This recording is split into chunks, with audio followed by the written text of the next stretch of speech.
David repents. In our last story, David remains home from battle to rest. While his men fight on the front lines of the Ammonites, David lounges in the sun, basking in his triumph. David eventually grows complacent and sleeps with the wife of one of his mighty men, Uriah. She becomes pregnant, and David sends Uriah to the front lines to be killed to cover up his sins. Now we see David caught in a cloud of ignorance to just how evil his sin was. God sends Nathan to reveal to him his error, and David's heart melts in front of a holy God. Inspired by the book of 2 Samuel. Hello, I'm Pastor Jack Graham with today's episode of the Bible in a Year podcast. In yesterday's reading, we heard how David became complacent, choosing to stay at home rather than fight the battles that the Lord had given him. As a result, he faced the temptation of a beautiful woman, Bathsheba, and he gave in to the temptation, and when his lover became pregnant, he tried to deceive her husband in order to cover it up. Ultimately, David had Uriah killed to keep his sins hidden. But God sees it all, and he was grieved, deeply grieved by the king's sin. Today we'll hear what God says to David through the prophet Nathan to open the king's eyes to his rebellion and sin.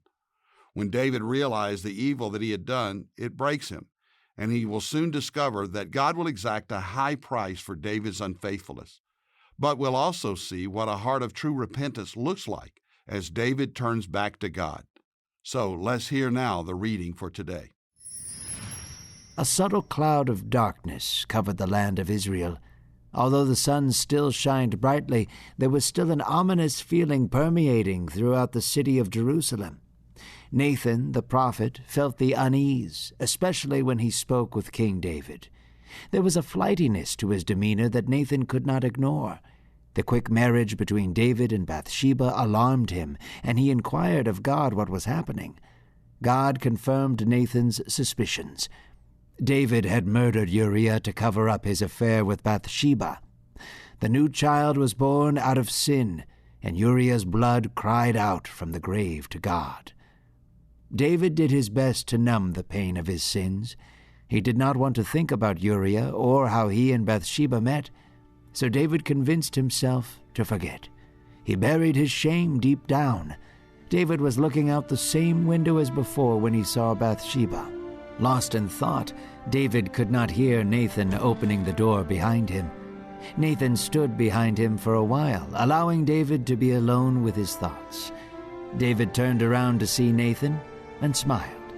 The two embraced and sat down. David could see the concern on Nathan's face and asked, "What is wrong?" Nathan paused and looked at David. He sighed and stood up. Nathan began to weave a story before David, saying, "There were two men in a city. One had many riches. He had great flocks, vineyards, and property. His flock had over 1,000 sheep, and his riches only increased as he sold and bought them. The other man was poor. All he had to his name was a little lamb. However, he loved that lamb dearly. The poor man would feed the lamb from his own arms and nurse it to become strong. The lamb was like a daughter to him. One day the rich man had a guest. However, he was unwilling to take a sheep from his own flock to feed his guest. Instead, he stole the poor man's lamb to feed his guest. And the poor man was left with nothing." David's eyes widened. A look of shock and outrage was on his face. Nathan wondered if David understood the story. Yet David stood to his feet and clenched his fists. "That man deserves to die. To take that man's only lamb when he has thousands is selfish and wicked. He ought to—" "You are that man," Nathan yelled, pointing his finger at the king. "God has anointed you to be king over Israel. He delivered you out of the hand of Saul. He has blessed you with riches beyond your wildest dreams. Not only do you have a wife, but you have 3, and yet you strike down Uriah for his." David's soul began to crumble as Nathan spoke for God, yet he said nothing. Nathan continued and said, "Thus says the Lord, the sword shall not leave your household. There will be strife in your household and war among your children." David wept on the floor before Nathan. Sobbing filled the room as David wailed before God on his knees. David put his hands over his face and whispered, "I have sinned against you, my God." Nathan looked down at David, grieved over what he was about to say. "David, the child that has just been born will pass away, but God will restore you. He will not leave you." David continued to lie on the ground, sobbing. Nathan left the room and allowed David to weep before his God. After this, as had happened with many children in those days, the infant became sick. David sat before God in silence. He fasted. He prayed. He sought God intently for 7 days on behalf of his newborn son. However, the sickness claimed him, and the child passed after a week. David was alone in a dark room where he often prayed to God. Tears had dried on his face, and his body was trembling from lack of food and water. David could hear murmurs from some of his servants behind him. Still looking forward, David asked, "Is my son dead?" The servants were silent for a moment and said, "Yes, he is dead." David stood up, washed himself, and changed his clothes. He worshipped God into the night, singing a song of brokenness and praise. His voice echoed through the chambers as David sang, "Have mercy on me, O my God, because of your faithful love. Because of your abundant mercy, cover my sins.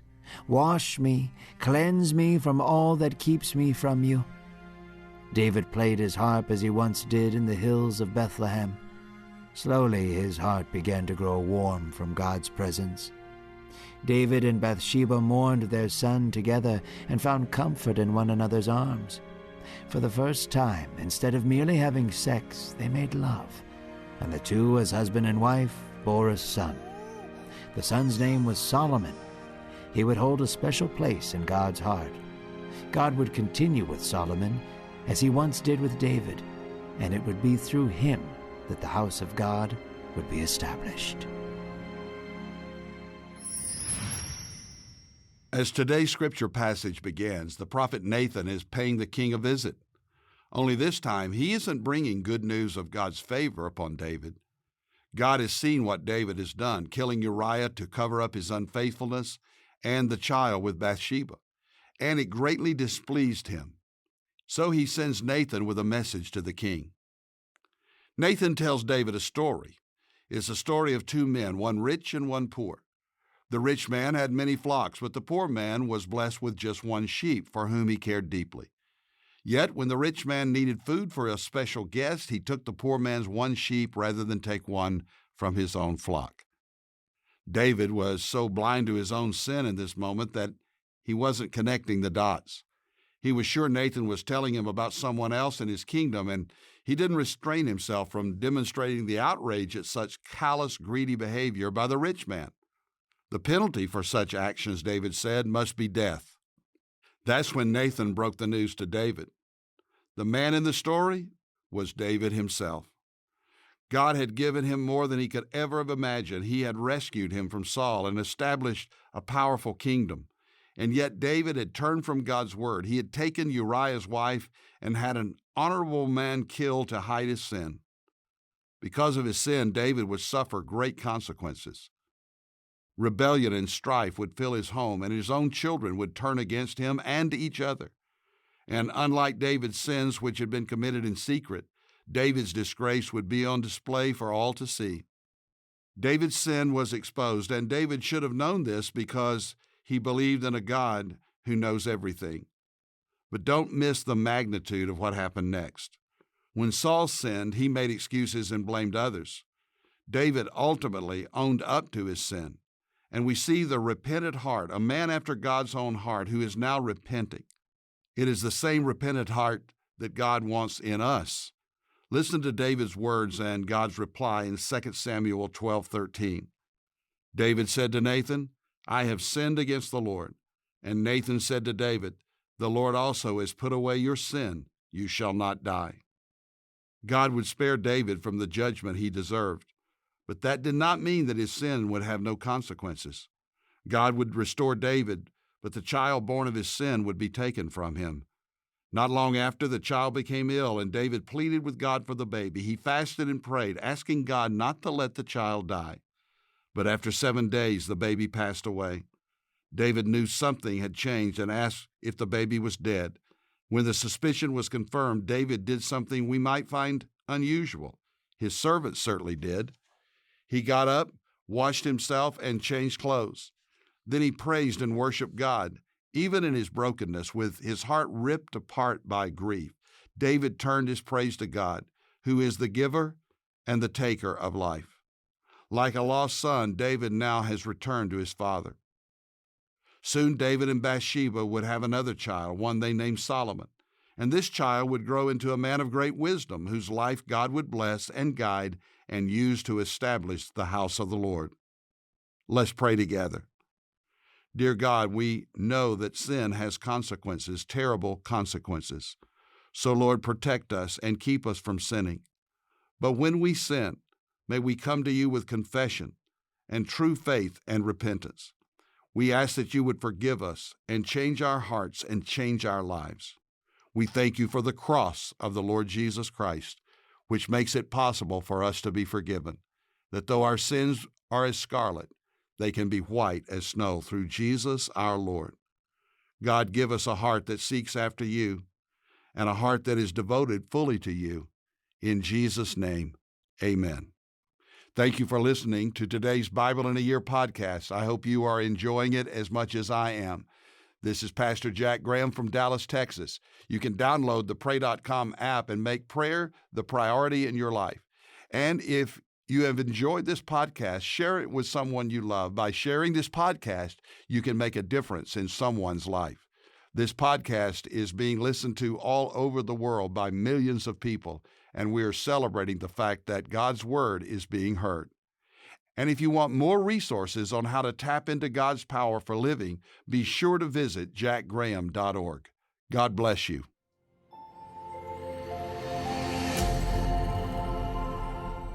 This episode is sponsored by MediShare, an innovative healthcare solution for Christians to save money without sacrificing quality.